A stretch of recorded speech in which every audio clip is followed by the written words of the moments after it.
एक जंगल में एक बकरी अपने 2 बच्चों के साथ रहती थी।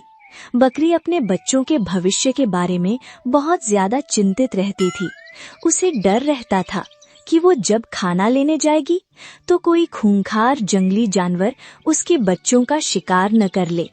इसीलिए बकरी माँ अपने बच्चों को हमेशा गाइड करती रहती थी। देखो बेटा, जब मैं तुम्हारे लिए खाना लेने जाऊं तो तुम जंगल में ज्यादा दूर तक मत जाना।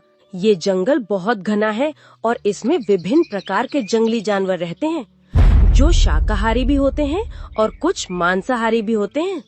माँ, ये शाकाहारी और मांसाहारी क्या होता है?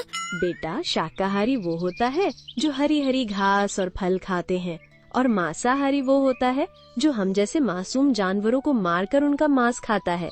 क्या सच में माँ, ऐसे जानवर भी होते हैं जो हम जैसे छोटे जानवरों को भी मार डालते हैं और उनको चीर फाड़ कर खा जाते हैं? हाँ बेटा, बिल्कुल ऐसे जानवर होते हैं।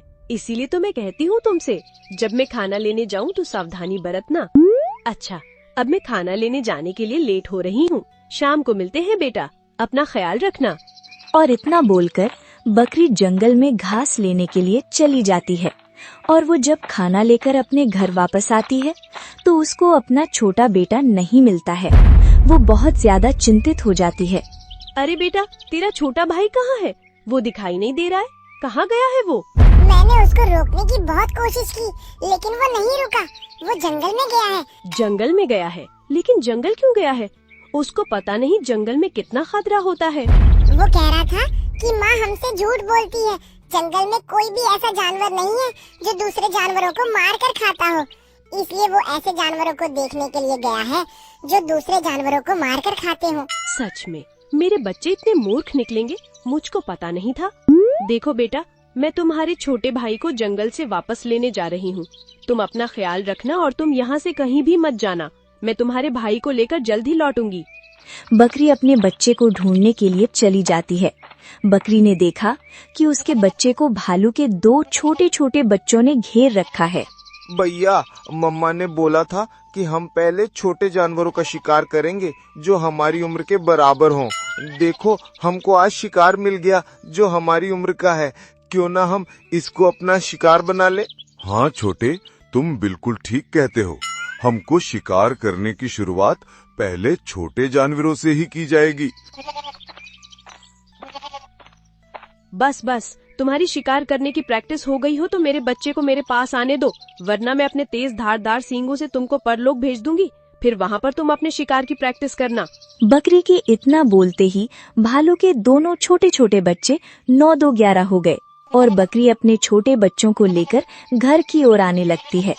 देखो बेटा, भालू के बच्चे यहाँ पर थे तो उनकी माँ या पिता भी आसपास ही होंगे। अगर उन्होंने हमको देख लिया तो अपना भोजन बना लेंगे, इसलिए हमको यहाँ से जल्दी जाना होगा। बकरी अपने बेटे को इतना बता ही रही थी, तभी सामने से भालू आ जाता है।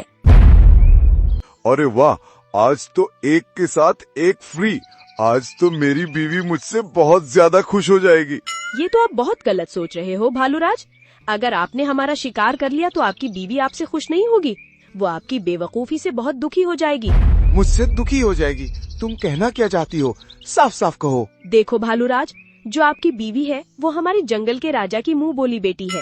हमारे जंगल के राजा ने बोला है कि मेरी बेटी के बच्चे अब शिकार करने योग्य हो गए हैं, और उन्होंने मुझसे कहा है कि मैं अपने बच्चों को तुम्हारी बीवी के पास ले जाऊं ताकि मेरे बच्चे से तुम्हारे बच्चे शिकार करने की प्रैक्टिस कर सके। और मुझको मेरे जंगल के राजा ने अपनी मुंह बोली बेटी के लिए भोजन के रूप में भेजा है। क्या तुम अब भी मेरा शिकार करना चाहोगे? नहीं, तुम कैसी बातें कर रही हो? भला मैं अपनी बीवी के शिकार पर अपनी नजर कैसे रख सकता हूँ? तुम जाओ, तुम्हारा जो भी करना है वही कर लेगी। बकरी आगे की ओर चली जाती है। कुछ दूर चलने पर उसको भालू की पत्नी मिल जाती है। अरे वाह, आज तो मुझको अच्छा शिकार मिल गया। ज्यादा घूमना भी नहीं पड़ा। आज तो मेरे पति देव मुझसे बहुत खुश हो जाएंगे। अरे वाह, प्यार हो तो आप जैसा। आप और आपका पति एक दूसरे का कितना ख्याल रखते हैं। सच में आपके पति बहुत अच्छे हैं। तुम ये क्या बोल रही हो? तुम मेरे पति से कहाँ पर मिली हो? अरे, मैं अभी अभी तो तुम्हारे पति से मिलकर आ रही हूँ। उन्होंने कहा था कि मैं तुमको अपनी पत्नी के लिए शिकार बनाऊंगा और मेरी पत्नी तुम्हारा मांस खाकर बहुत खुश हो जाएगी। इसी बात से पता चलता है कि वो आपका कितना ख्याल रखते हैं। लेकिन मेरे पति तुमको शिकार बनाने वाले थे, तो किया क्यों नहीं? और तुम यहाँ से भागकर क्यों जा रही हो?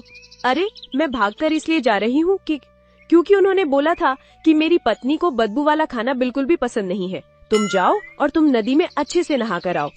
इसलिए मैं अपने आप को बदबू से फ्री करके भालूराज के पास आऊंगी और तब वो मुझको शिकार करके तुम्हारे सामने पेश करेंगे। पर तुम्हारा विश्वास कैसे हो कि तुम भागकर नहीं जाओगी? तुम क्या भालूराज को दिमाग से मूर्ख समझती हो? उन्होंने मेरे पीछे हाथी को लगा रखा है। वो देखो, हाथी मेरे पीछे खड़ा है। अगर मैं भागने की कोशिश की तो हाथी मुझको अपनी सूंड में उठाकर भालूराज के पास ले जाएगा। ठीक है, तो फिर तुम जल्दी से नहाकर आ जाओ, फिर मैं तुमको अपना भोजन बनाऊंगी। और बकरी उसको भी मूर्ख बनाकर तेजी के साथ अपने घर की ओर आने लगती है। तभी उसको रास्ते में एक खूंखार शेर मिल जाता है। इतनी जल्दी में कहाँ जा रही हो बकरी रानी? मैं इतनी जल्दी में इसलिए जा रही हूँ क्योंकि मुझको शाम होने से पहले काली पहाड़ी पर पहुँचना है। अगर मैं वहाँ पर नहीं पहुँची तो अनर्थ हो जाएगा। क्या अनर्थ हो जाएगा? साफ साफ बताओ, आखिर तुम कहना क्या चाहती हो? महाराज, मैं कहना ये चाहती हूँ कि मैं एक शापित बकरी हूँ। अभी अभी मुझको एक साधु ने श्राप दिया था कि मुझको जो कोई भी छुएगा वो गहरी नींद में चला जाएगा, फिर कभी नहीं जाग पाएगा। लेकिन तुम काली पहाड़ी पर जाना क्यों चाहती हो? वो इसलिए शेरराज, साधु ने मुझको श्राप दिया था। उन्होंने मुझको इससे बचने का एक उपाय भी बताया था। अगर मैं आज शाम से पहले काली पहाड़ी पर जाकर वहाँ पर बने तालाब में स्नान कर लूँ तो मेरा ये श्राप दूर हो जाएगा। अरे बकरी रानी, तुमने क्या मुझको मूर्ख समझा है क्या, जो मैं तुम्हारी बातों में आ जाऊंगा? मैं तुमको अपना शिकार बना कर ही रहूंगा। शेरराज, अगर आपको मेरी बातों पर यकीन नहीं है तो आप मुझको छू कर देख लो, या फिर मैं आपको छू कर देख लेती हूँ। शेर को बकरी की बातों पर अभी यकीन होने लगा और शेर चालाकी दिखाते हुए बकरी से बोला, ठीक है, तुम अपने बेटे को छू कर दिखाओ। अगर वह नींद में गया तो मैं समझ जाऊंगा तुम शापित हो, वरना मैं तुमको अपना शिकार बना लूंगा। ठीक है शेरराज। और जैसे ही बकरी ने अपने मेमने को छुआ तो मेमना नींद में चला गया। अब शेर को लगने लगा कि बकरी सच में शापित है। बकरी, मुझसे दूर रहना और तुम जल्दी जाओ, तुम्हारा काली पहाड़ी पर पहुंचना बहुत जरूरी है। मैंने तो आपको पहले ही बोला था शेरराज। सच में बेटा, आज तुमने बहुत खूबसूरत नाटक किया था नींद में जाने का। मुझे लगा था कि मेरा बेटा ये कर पाएगा या नहीं, पर तुमने अच्छा किया। और बकरी अपने बच्चों को लेकर अपने घर आ जाती है। मम्मा, आपको जंगल में जंगली जानवर नहीं मिले थे क्या? मिले थे, बहुत जानवर मिले थे। भालू, शेर, भालू के बच्चे, बहुत जानवर मिले थे। फिर माँ, आप उनसे लड़ी कैसे? बेटा, जरूरी नहीं कि ताकत से ही लड़कर किसी को हराया जाए। हम बुद्धि का प्रयोग करके भी बड़े से बड़े ताकतवर को हरा सकते हैं। एक जंगल में वल्लू नाम का एक भालू रहता था, जो पेशे से एक डॉक्टर था। वो जंगल का सबसे पुराना और अनुभवी डॉक्टर था, जो जंगल के बीमार और जख्मी जानवरों का इलाज करता था। कहो बकरी रानी, मेरी दवाइयों से तुम्हारे पैरों में कुछ आराम मिला या नहीं? हाँ डॉक्टर साहब, अब तो मुझको थोड़ा आराम महसूस हो रहा है और मेरे पैरों में दर्द भी कम हो गया है। तुम मेरी दवाइयों को लेते रहना। और हाँ, एक बात और, तुमको चावल और खट्टे फल तो बिल्कुल भी नहीं खाने हैं। अगर तुम दवाइयाँ के साथ साथ परहेज भी अच्छे से करोगी तो जल्दी ठीक हो जाओगी। हाँ लकी, तुम बताओ, तुमको क्या हुआ है? तुम तो मुझे जख्मी दिखाई दे रहे हो। कैसे लगा ये जख्म? क्या बताऊं डॉक्टर साहब, एक खूंखार शेर मेरे पीछे पड़ गया था। वो मुझको अपना शिकार बनाना चाहता था और मैं अपनी जान बचाने के लिए भागा तो उसने मेरी पीठ पर छलांग लगा दी और मैं किसी तरह से अपनी जान बचाकर भाग गया, लेकिन उसके नाखूनों से मेरी पीठ पर जख्म बन गए। कोई बात नहीं है, तुम ये दवाई ले जाओ और इनको हल्के गुनगुने पानी के साथ खा लेना। 2-4 दिनों में तुम्हारी पीठ का जख्म भर जाएगा। और उसी जंगल में एक शेर भी रहता था, जो मासूम जानवरों को अपना शिकार बनाता था। एक दिन उसका सामना दूसरे जंगल के राजा से हो जाता है। कौन हो तुम और मेरे जंगल में क्या कर रहे हो? शेर राज, तुमको शायद पता नहीं है, तुम इस वक्त बॉर्डर पर खड़े हो। तुम अपने जंगल की सीमा पर खड़े हो और मैं अपने जंगल की सीमा पर खड़ा हूँ। न तुम मेरे जंगल में हो और ना मैं तुम्हारे जंगल में हूँ, इसलिए बेहतर होगा कि तुम अपने जंगल में लौट जाओ। तुमको पता नहीं है एक मयान में 2 तलवार और एक जंगल में 2 शेर कभी नहीं रह सकते। शेर सिंह, पीछे हटना कायरता की निशानी होती है। मैं बॉर्डर तक आ ही गया हूँ, या तो मैं मरकर जाऊंगा या फिर तुमको मारकर जाऊंगा। आ जाओ मैदान में। और दोनों के बीच घमासान लड़ाई हो जाती है।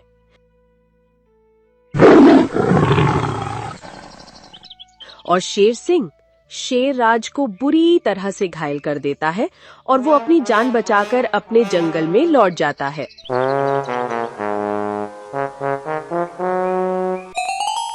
अब तो इतनी भी ताकत नहीं बची कि ठीक से चल सकूं। शिकार के पीछे भागना तो बहुत दूर की बात है। अब क्या होगा मेरा? कैसे मेरा खाना पीना होगा? कौन मेरे लिए सुबह शाम के भोजन का प्रबंध करेगा? अब क्या होगा? क्या होगा? क्यों ना मैं डॉक्टर बल्लू को इलाज के बहाने बुलाऊं, तब वो मेरा इलाज करने के लिए आएगा तो मैं उसको पकड़कर खा जाऊंगा। शेरराज अपने इलाज के लिए जंगल से बल्लू डॉक्टर को बुलाते हैं। डॉक्टर बल्लू उनका इलाज करने के लिए गुफा में जाते हैं। शेर राजा, आपको इतने जख्म किसने लगा दिए? इन जख्मों में तो आपको बहुत तेज दर्द हो रहा होगा और शायद जलन भी। बल्लू, तुम ही ठीक से चेक करके बताओ कि घाव ज्यादा गहरे तो नहीं है। और थोड़ी देर में शेरराज ने बल्लू डॉक्टर को अपना भोजन बना लिया। वाह, बहुत दिनों के बाद इतना अच्छा भोजन मिला है। आज मेरे शरीर में थोड़ी बहुत जान आ जाएगी। चलो, आज का भोजन तो हो गया, पर कल का क्या होगा? कल किसी और जानवर को और बुलाना पड़ेगा। चिड़िया बहन, मेरी तबीयत बहुत खराब है। बल्लू डॉक्टर मेरी गुफा में रहकर ही मेरा इलाज कर रहे हैं, पर उन्होंने मुझसे जवाब दे दिया है। लगता है मैं अब कुछ दिनों का ही मेहमान हूँ। नहीं नहीं शेरराज, आप ये क्या कह रहे हैं? हौसला रखिए, सब ठीक हो जाएगा।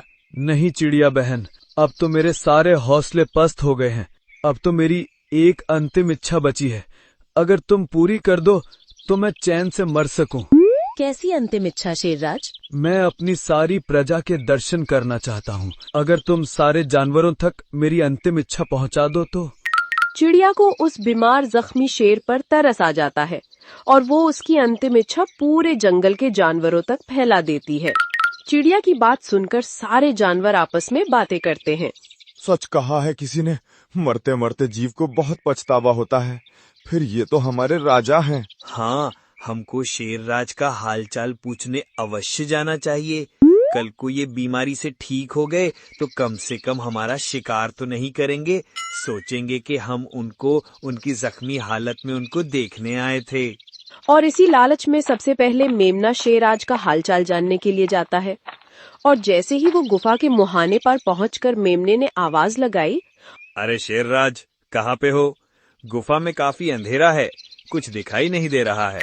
अंदर आ जाओ भाई, मेरी तबीयत बहुत खराब है। मैं तुमको बाहर देखने भी नहीं आ सकता।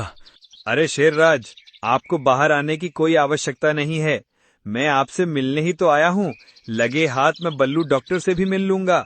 अगर उनको कोई जड़ी बूटी की आवश्यकता होगी तो मैं जंगल से लाकर वो भी दे दूंगा। और जैसे ही वो गुफा के अंदर गया तो शेर ने उसको अपना भोजन बना लिया। अरे वाह, बड़ा ही स्वादिष्ट भोजन था। अब तो उस शेर के मजे हो जाते हैं। जंगल के अलग अलग जानवर शेर का हालचाल जानने के लिए आते। शेर उनको शिकार बनाकर अपना पेट भरता। मेरे ख्याल से तो स्वस्थ रहने से अच्छा तो बीमार रहना ही है। कम से कम बैठे बिठाए खाना तो मिल रहा है, वो भी बिना मेहनत के। ऐसे ही कई दिन बीत जाते हैं। जब जंगल के जानवर कम होने लगते हैं तो लकी गधा और मोंटू हाथी थोड़े कंफ्यूजन में आ जाते हैं। मोंटू भाई, एक बात नोट किया आपने? हमारे जंगल के जानवर कम होते जा रहे हैं। हाँ, समझ में नहीं आता कि मेमना, बकरा और मेरे भाई का छोटा बच्चा चिंटू ये सब कहाँ गए? कहीं ऐसा तो नहीं हमारे जंगल के शेर राज को जख्मी हालत में देखकर पड़ोसी जंगल का शेर यहाँ आखिर चुपचाप शिकार कर जाता हो? अगर सच में ऐसा है तो हमको उस शेर का मुकाबला करना होगा। लेकिन हम उस शेर का मुकाबला करेंगे कैसे? उस शेर से मुकाबला करने का आइडिया तो हमको शेर राज ही दे सकते हैं।